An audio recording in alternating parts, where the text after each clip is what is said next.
Saludos amigos del canal, 152 usuarios en espera.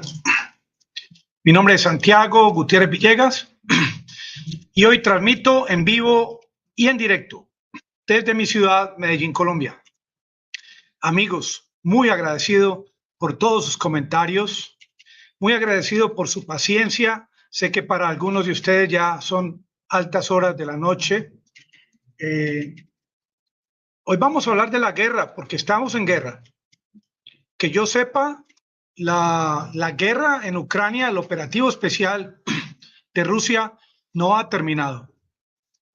Y por obvias razones sigue siendo de gran importancia, tanto para ustedes como para mí, el estar empapados sobre todo lo que ocurre en Ucrania y en los países que están participando como actores en este escenario de guerra que se vive en las últimas casi que 7 meses. A propósito, hoy en día Italia parece que con la próxima elección presidencial puede ser un país que se salga de la Unión Europea, como lo hizo Gran Bretaña. Existe la posibilidad de que Italia esté muy a favor de lo que está haciendo Putin, como está también a favor de Rusia, China y la India, a pesar del regaño que le dio el primer ministro de la India a Putin recientemente. Son países como Corea del Norte, como Irán, que están aliados con la causa de Rusia. Hoy, por ejemplo, en Ucrania, que la gente dice, no, es que con este último contraataque de Ucrania contra Kharkiv, con eso prácticamente han ganado la guerra. Y yo pienso que están muy equivocados quienes piensen que esta recaptura de 1.000 kilómetros cuadrados en Kharkiv signifique que Zelensky esté ganando esta contienda o esta guerra. A propósito, próximamente vamos a ver a Zelensky allá en las Naciones Unidas virtualmente, aunque no sé cómo no, con todo el poderío que tienen sus amigos, no pueda él trasladarse directamente a Nueva York. Estos discursos van a ser, muchos de ellos, bastante interesantes. Hay que estar muy atentos a estos discursos y sobre todo el cuento, la narrativa que va a llevar Zelensky a las Naciones Unidas. Y yo personalmente, yo creo que no solamente mi persona, sino ustedes ya saben en la que va a ir allá. Qué temas va a tocar para tocarle el corazón a todos estos países que él anhela que se conviertan en aliados. Hoy, ojo vivo, hoy en Ucrania, en un lugar cerca de Kupiansk, retomado por los ucranianos. Este lugar se llama Strelechia. Allá hay un hospital psiquiátrico que fue bombardeado, como prometió Rusia, que iba a atacar la infraestructura, no porque en este hospital hubiesen enfermos mentales, sino porque los soldados ucranianos una y otra vez utilizan el tema de los escudos humanos, y eso se los ha hecho Rusia desde el comienzo.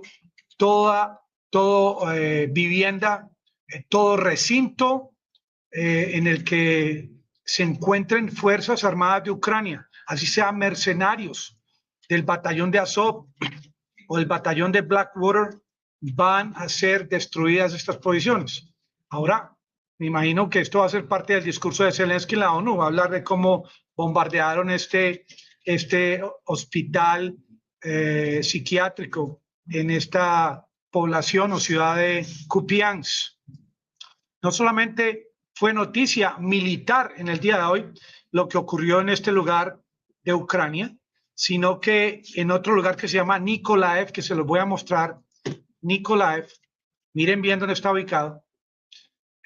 Ahí las fuerzas rusas, las fuerzas de aviación, atacaron a un batallón ultranacionalista de Ucrania que se llama el batallón de Kraken. Y este fue el resultado de estos ataques. Esto ocurrió en el día de hoy y lo pueden verificar. Estos no son inventos de Santiago que prácticamente se la está dando de militar, como alguien hizo el comentario, sino que creo que tengo el derecho en este canal de YouTube de expresar mis opiniones y de contarles también a ustedes todo lo que transcurre en el tema militar en Ucrania. Bueno, ¿qué ocurrió en este lugar? En este lugar de Nikolaev, los rusos destruyeron 2 tanques de Ucrania, 7 vehículos blindados, 3 piezas de artillería, 180 soldados ucranianos abatidos. Repito, los rusos atacaron el batallón nacionalista, ultranacionalista de Kraken. Esto fue noticia al día de hoy, que ustedes tienen todo el derecho a saberlo. Yo espero y opino de que muchos de ustedes no cuentan con todo el tiempo, con todo el día disponible para averiguar qué es lo que está ocurriendo en Ucrania. Hay canales que se especializan en otros temas, como la culinaria o la veterinaria, y se profundizan tanto que uno accede a esos canales por información, como me imagino que ustedes lo hagan en este canal. Otra región de Ucrania, en el día de hoy, donde ocurrió algo que tenga que ver con contiendas, con ataques militares. En Kirovo, ahí ven a Kirovo, ¿dónde está ubicado? Cerca a la planta nuclear de Zaporilla. ¿Qué ocurrió allá?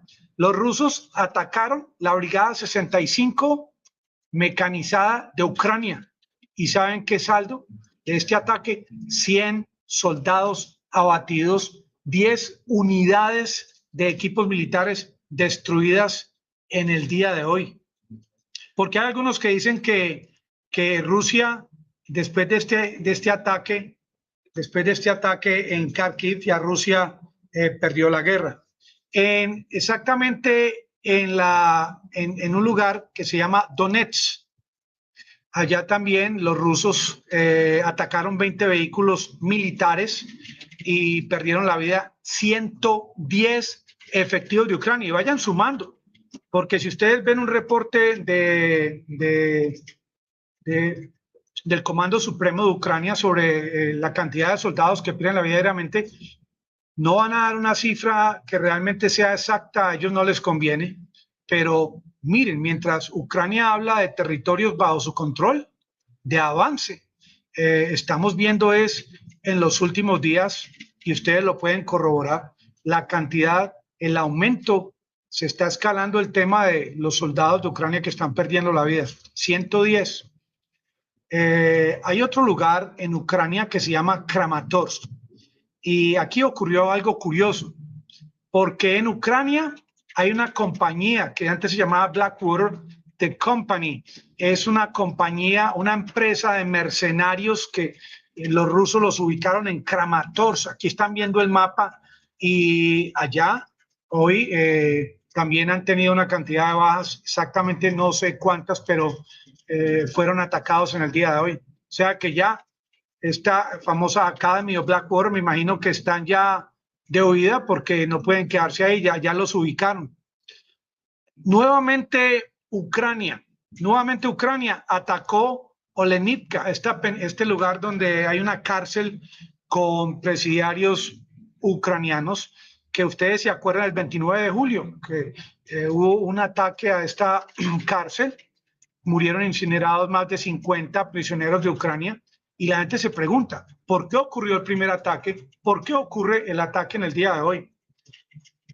¿Qué están tratando de esconder las Fuerzas Armadas de Ucrania? Porque hasta donde yo me acuerdo, muchos de quienes murieron en esa ocasión, en esta cárcel, pertenecían al batallón de Azov. Hombres que tenían bastante información y sobre todo que una información que no quiere Zelensky que se sepa es cómo altos mandos militares de Ucrania dieron la orden a este batallón para que hiciese todos los operativos que ocurrieron desde el 2014 en la zona de Donbass. Hoy en día es en esta reunión de las Naciones Unidas donde el presidente de Ucrania va a venderle al mundo ese imaginario, va a crear esta gigantesca burbuja informativa con un contenido con el cual él busca no solamente que la gente sienta el dolor que siente su país, sino que se metan la mano al bolsillo. Esto parece como esos videos que uno ve campañas publicitarias donde piden que la gente haga donaciones, pero en este caso son donaciones que con toda seguridad nadie que haga estas donaciones va a saber exactamente para qué van a ser utilizadas. Ni siquiera todo este armamento que viene de la OTAN y de los Estados Unidos hacia Ucrania se sabe si realmente ha llegado a las manos más indicadas, ni se sabe exactamente qué porcentaje de este armamento termina en manos de contrabandistas. Lo que está ocurriendo hoy en Francia, amigos del canal, en esta imagen, que muchos dicen que es un montaje, no es un montaje. Este partido político, los patriotas, han salido a las calles de Francia a protestar porque tienen un presidente, Emmanuel Macron, que les pide austeridad en aras de la libertad. Les pide que en las duchas, cuando se bañen, que pueden orinar ahí mismo para que ahorren agua. Les pide que duerman con abrigos, con cobijas. ¿Y cuántas empresas en Francia desde ya han cerrado sus plantas por el problema de los altos costos de electricidad?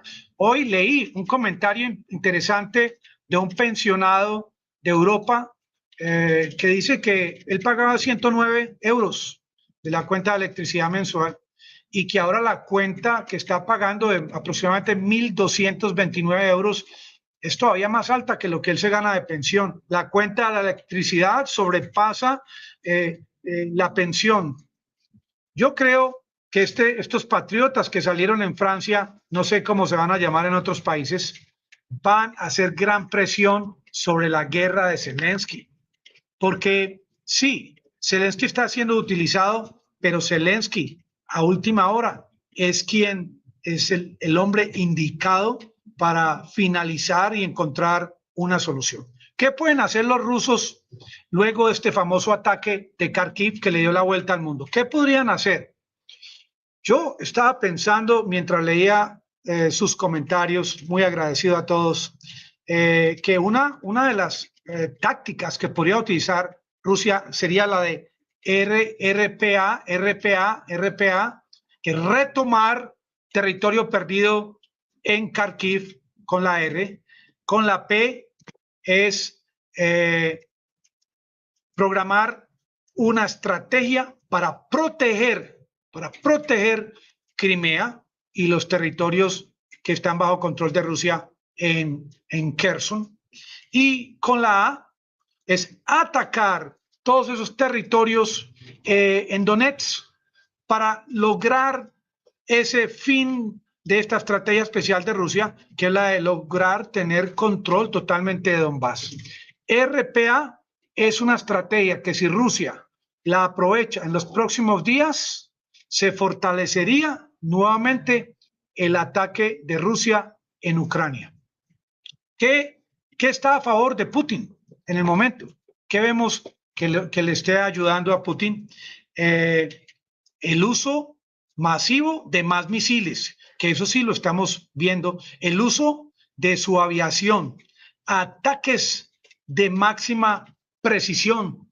Tiene el invierno a su favor, porque con toda seguridad Rusia va a ver que va a decaer la ayuda militar y en dinero de parte de Europa cuando llegue el invierno. Esto va a ser un caos social, porque mientras Macron pide austeridad, la gente no quiere aguantar frío y la gente quiere disfrutar de su energía como ocurría antes. La gente está viendo en Europa que uno de los causantes principales de esto que va a ocurrir en el próximo invierno es producto de la guerra. La gente en Europa está viendo de que esa cantidad de armas que están enviando sus países a Ucrania está creando de parte de Rusia un incremento, un escalamiento. Ahora, la gente cree que estamos en guerra. Realmente no es una guerra. Yo le pregunto a los ciudadanos de Ucrania, hombres y mujeres, que de pronto me estén escuchando, que vivan en la parte occidental de Ucrania, si a diario reciben ataques de parte de Rusia. Porque, miren, el mismo presidente de los Estados Unidos no permite que envíen municiones para estos HIMARS de largo alcance, que alcance a llegar a Rusia. Pero a Rusia nadie le está diciendo que no. A Rusia nadie le está prohibiendo el uso de sus misiles hipersónicos de largo alcance y Rusia no lo está haciendo. Cuando el presidente Zelensky vaya a las Naciones Unidas, la próxima comienzo de semana, con toda seguridad, él va a tratar de igualar lo que ocurrió en Bucha con lo que ocurrió en Izium. Él va a igualar el tema de los cadáveres que se encontraron, que nos los mostraron por este satélite, que al fin y al cabo nadie comprobó si fue un montaje. Y yo le pregunto al presidente Zelensky, antes de que vaya a esta reunión de las Naciones Unidas virtualmente, si él, cuando hace referencia a Izium y a estos más de 440 cadáveres, que él dice que los soldados rusos así burlescamente les disparaban a los cadáveres para divertirse, si él va a llevar también las pruebas de forenses sobre lo que ocurrió en Bucha. Porque él no puede llegar allá simplemente y sin pruebas, porque apenas estos técnicos criminalísticos han ingresado a Izium y no han verificado totalmente lo que ocurrió. Si esto que va a llevar el presidente Zelensky va a ser un tema alarmista en el que va a convencer a los países que todavía no le copian su estrategia de que es buen negocio enviar armas a su país. ¿Y cómo le va a demostrar al mundo que es buena política el no hacer un referendo en su país sobre el tema de la guerra? Porque al fin y al cabo 44 millones de habitantes que vivían en Ucrania, menos aproximadamente 1,7, también tienen derecho a opinar si quieren que la guerra continúe, porque si le preguntan a los europeos en los países que están enviando armas en el día de hoy, sí, claro, estamos a favor de la guerra, más armas para Ucrania, pero en sus países no hay muertos, no hay pérdida de vidas humanas diariamente. Y se habla de democracia, y la democracia se ha convertido en el envío de cada vez más armas para acabar con las vidas de los ciudadanos de Ucrania. Democracia es no mostrarle al mundo la verdad de lo que ocurrió en Donbass y por qué hubo en estas poblaciones de Lugansk y Donetsk personal que trató de separarse de Ucrania, y cómo ha sido el trato de parte del gobierno de Ucrania hacia esta población en los últimos 8 años. Qué bueno que alguien hiciese en esta reunión de las Naciones Unidas la próxima semana alusión a este tema, que ¿cuál va a ser el presidente? Pregunto yo, que le va a poner el cascabel al gato y que le va a contar al mundo la verdad de lo que ocurrió en el Donbass. Para mí, yo creo que sería algo fabuloso. ¿Será acaso que el presidente Gustavo Petro de mi país, Colombia, tenga esa fuerza mental, ese arrojo para arriesgarse a decirle al mundo la verdad? Yo creo que esto no le traería repercusiones negativas a mi país, Colombia, pero sería muy, muy justo que ahora, la semana entrante, el mundo tenga esa oportunidad de saber la verdad de lo que ocurrió en Ucrania. Porque si ninguno de los presidentes que va a asistir a esta reunión le dice la verdad al mundo, se va a continuar con el tema de que más armas a Ucrania significa finalmente encontrar la libertad. Este es el tema que se le está vendiendo al mundo, que entre más armas le envíen a Ucrania, más rápido se va a lograr el tema de la libertad, entre comillas, que esto es exactamente lo que ha vendido el presidente de los Estados Unidos a través de su secretario de Estado, lo que está vendiendo Anthony Blinken, aunque a última hora Anthony Blinken ha empezado a analizar la situación. Ya no vemos a un Blinken tan guerrerista como antes. Ya, miren, en el tema de tratar de catalogar a Rusia, Francisca, a Rusia como un país terrorista, Blinken ha estado muy en contra de esta posición, amigos del canal. No quiero alargarme. Yo sé que muchos de ustedes tienen labores, tienen que ir a madrugar mañana o tienen que irse a dormir. Muchas gracias. Aprender es ganar y nos vemos en una próxima emisión.